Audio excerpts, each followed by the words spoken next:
La nouvelle a choqué tout le monde. J'arrive sur Mime pour vous proposer quelque chose de différent. Non mais je trouve ça fou qu'un artiste qui fait autant attention à son image sponsorise et investisse dans une plateforme comme Mime. Il y a quelques semaines, j'ai posté une vidéo courte sur une actualité concernant DJ Snake. Il a annoncé ouvrir un compte sur Mime, mais il ne s'est pas arrêté là puisque il a également investi sur la plateforme Mime. C'est une vidéo qui est en train de bien décoller sur YouTube, qui a énormément décollé dès sa publication sur TikTok, et comme on peut s'y attendre dans ces cas-là, il y a des avis extrêmement partagés dans les commentaires. Il y a une raison très simple à cela, c'est que Mime est une application extrêmement controversée puisqu'on y trouve du contenu interdit aux moins de 18 ans. Donc forcément, on a des gens qui sont très à cheval sur la morale dans les commentaires. Et je vous cite juste 2 commentaires. Plein de principes en interview, mais quand l'argent parle, il n'y a plus de principes et de valeurs. Et un commentaire qui est pas du tout dans l'excès, tous des sataniques, la fin est proche. Mais en fait, si on s'arrête à un niveau de lecture en surface, en se disant DJ Snake est complètement dépravé, on ne voit pas que derrière ce qui paraît être une simple actualité, il y a en fait une stratégie extrêmement intelligente. Et c'est cette même stratégie qui est en train de permettre à des artistes, à des créateurs de contenu, de bâtir des vraies fortunes. En fait, le schéma que DJ Snake utilise est très simple. Je vais vous l'expliquer, je vais vous donner d'autres exemples et vous allez comprendre pourquoi ça peut vous intéresser vous directement. La première étape dans sa stratégie, c'est d'avoir une audience. DJ Snake, c'est un artiste qui est mondialement connu et qui est suivi par des millions de personnes à travers tous ses réseaux sociaux. Et bâtir une audience, c'est en fait une des clés pour bâtir une fortune de nos jours. Il y a un investisseur très réputé aux États-Unis qui s'appelle Naval Ravikant et qui explique que pour devenir riche, il faut utiliser des leviers. Et historiquement, il y a 4 leviers qui ont permis à des personnes de faire fortune. Il y a le levier du travail, c'est un levier qui a notamment été utilisé au début du XXe siècle, quand la force de travail ne coûtait pas forcément cher, et c'est un des leviers qui a été utilisé par exemple, Henry Ford.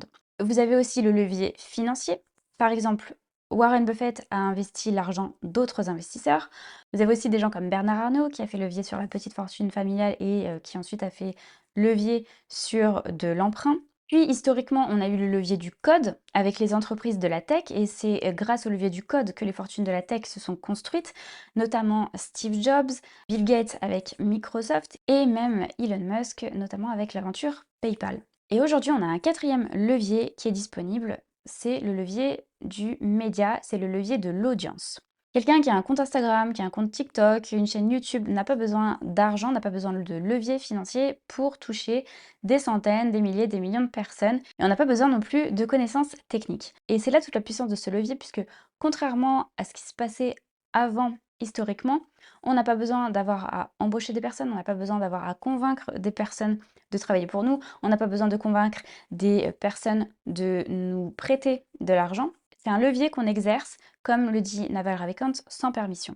Et donc c'est un levier qui est accessible à vraiment tout le monde. Et ce qu'on voit émerger maintenant, ce sont des artistes, des créateurs qui ont créé une audience. Et ces personnes, pour monétiser leur audience, au lieu de se contenter de faire des placements de produits pour d'autres entreprises, ces artistes, ces créateurs décident maintenant de créer ou d'investir dans des entreprises. Et c'est le choix qu'a fait DJ Snake. Il aurait très bien pu se contenter de faire un compte mime, en faire la pub, récolter des abonnés payants et gagner de l'argent comme ça. Ou alors, à un autre niveau, il aurait pu conclure avec Mime un contrat de partenariat et faire sponsoriser certains posts et juste se faire payer pour faire de la pub à Mime. Mais le problème avec ces façons de monétiser, c'est que forcément, une entreprise qui va sponsoriser une vidéo YouTube, par exemple, ou un post Instagram, va payer le créateur moins d'argent que ce que le post ou que ce que la vidéo va lui rapporter.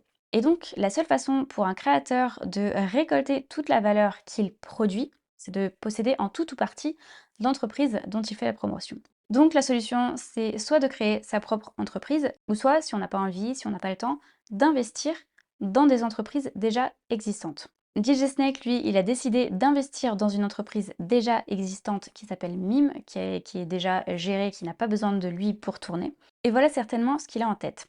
Il investit dans Mime, il fait la promotion de la plateforme auprès de ses abonnés et auprès éventuellement de ses potes artistes. De cette façon, il fait venir de nouveaux utilisateurs sur la plateforme, ce qui contribue donc à faire augmenter la valeur de l'entreprise et mécaniquement à faire augmenter la valeur de son investissement. Alors, il y en a beaucoup dans les commentaires qui ont crié au délit d'initié, mais c'est pas du tout du délit d'initié, c'est pas du tout de la manipulation de marché ou de cours ou je ne sais quoi. Déjà, l'entreprise Mime, c'est une entreprise privée, donc il n'y a pas de question de manipulation du marché.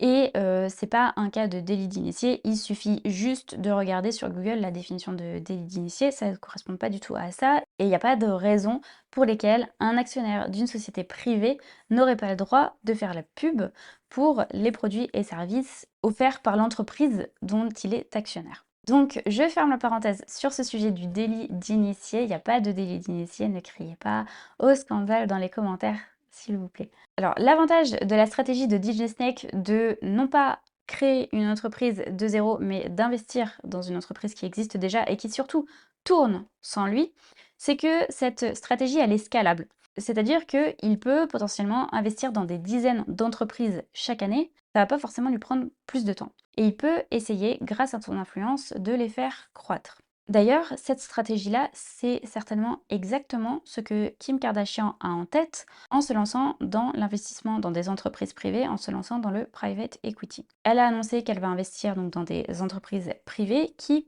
quoi qu'on pense de Kim Kardashian, bénéficieront grandement de son influence et on aura de la même façon que l'investissement de DJ Snake dans Mime, un cercle vertueux qui se créera certainement avec l'entreprise qui bénéficie de la visibilité de Kim Kardashian, donc plus de clients potentiels, plus de revenus, un investissement qui prend de la valeur pour Kim Kardashian, etc., etc. Et une boule de neige qui se crée comme ça pour le créateur de contenu qui est devenu investisseur. Et je peux vous citer plein d'autres exemples d'artistes, de créateurs de contenu qui ont aussi utilisé le levier de l'audience pour créer des entreprises à succès. On a par exemple l'actrice Jessica Alba avec The Honest Company, qui est maintenant cotée en bourse et qui est valorisée à l'heure actuelle 250 millions de dollars. On a The Rock avec sa tequila. On a aussi la créatrice de contenu Lena Situation, qui est suivie par plusieurs millions d'abonnés à travers Instagram et YouTube. Lena Situation, elle a créé cette année sa marque de vêtements et d'objets de décoration. Et la stratégie pour l'instant mise en place, elle est simple, c'est d'ouvrir des pop-up stores. Elle en a ouvert un en août et il y en a un autre qui est en cours en ce moment même à Paris. Et quand on voit les files d'attente chaque jour, quand on voit que les produits sur le site internet cet été ont été régulièrement sold out, on voit que c'est un énorme succès. On retrouve aussi dans cette liste Elon Musk qui, au début de sa carrière, a utilisé le levier du code, mais aujourd'hui utilise le levier de l'audience avec sa visibilité sur Twitter. Et cette visibilité lui a permis de vendre à peu près tout et n'importe quoi, des voitures, ok, mais aussi des lance-flammes ou encore des parfums. Je repasse du côté de YouTube et de Instagram avec un créateur comme Yomi Denzel. Et ils me disent, ah, Yomi, tu sais quoi, viens, on s'associe, on fait tout ça ensemble, vu qu'on était tous les trois en train de travailler un peu sur le même logiciel. Eux, ça fonctionnait déjà. Moi, j'étais en train de le faire. Vas-y, on met nos forces ensemble. Toi, vu que tu as une grosse communauté, tu aides à populariser le logiciel, tu nous aides dans la direction stratégique et tu fais le marketing et on s'est associés et ça a été une énorme réussite. Et donc, ça m'a permis, avec relativement peu d'efforts, en utilisant ma communauté, mes leviers, de créer une boîte qui vaut plusieurs millions. Et enfin, je termine avec l'actrice Reese Witherspoon qui a mis en place un modèle extrêmement intelligent avec sa société de production Hello Sunshine qui a été vendue l'année dernière 900 millions de dollars. Au cœur de sa stratégie, il y a son audience et plus précisément l'audience de son book club qui rassemble 2,4 millions de followers sur Instagram. Alors vous allez me dire, quel est l'intérêt d'avoir une audience composée majoritairement de femmes qui sont fans de romans? Eh bien, tout simplement, cette audience lui permet d'identifier des livres qui fonctionnent. Ce qui est très intelligent dans la stratégie de Reese Witherspoon, c'est qu'elle négocie les droits d'adaptation des romans auprès des auteurs. Une fois que ces droits sont négociés, elle va proposer le livre à son book club, elle va voir si le livre a en effet du succès, et si il a du succès, elle va aller voir des plateformes comme Netflix, comme Hulu, comme Disney+, pour leur proposer de créer le contenu. Ces plateformes vont financer ou cofinancer le projet, et c'est comme ça que Reese Witherspoon a produit des séries à succès comme Big Little Lies.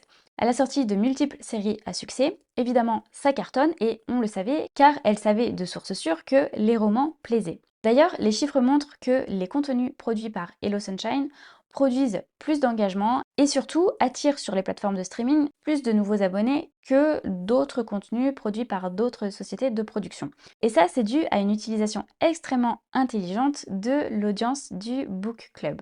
Sur cette chaîne, on est ici pour parler d'investissement, mais surtout d'une question de fond beaucoup plus importante. Comment on fait pour s'enrichir? Mais c'est pas s'enrichir pour le plaisir de s'enrichir, c'est qu'est-ce qu'on met en place comme stratégie aujourd'hui pour avoir le plus de temps libre possible demain. Et malheureusement, l'adage «le temps c'est de l'argent» se vérifie, et le meilleur moyen d'être libre de son temps, c'est finalement d'être libre financièrement. Et c'est pour ça que c'était important pour moi de vous reparler de cet exemple de DJ Snake dans un format un peu plus long et de prendre le temps d'en parler, parce que d'une part, j'ai vu que ça intéressait du monde et surtout parce que je pense que chacun devrait penser à ce levier de l'audience. On pense trop souvent, quand on investit, au levier financier, à l'emprunt bancaire et notamment pour acheter de l'immobilier. Mais le levier de l'audience, c'est un levier extrêmement puissant et surtout qui est accessible à n'importe qui. Et je crois profondément que c'est la plus grande opportunité qui existe aujourd'hui pour s'enrichir et pour créer sa liberté. On en parle en commentaire. Si cette vidéo vous a plu, commentez mime. On se retrouve très vite. À bientôt.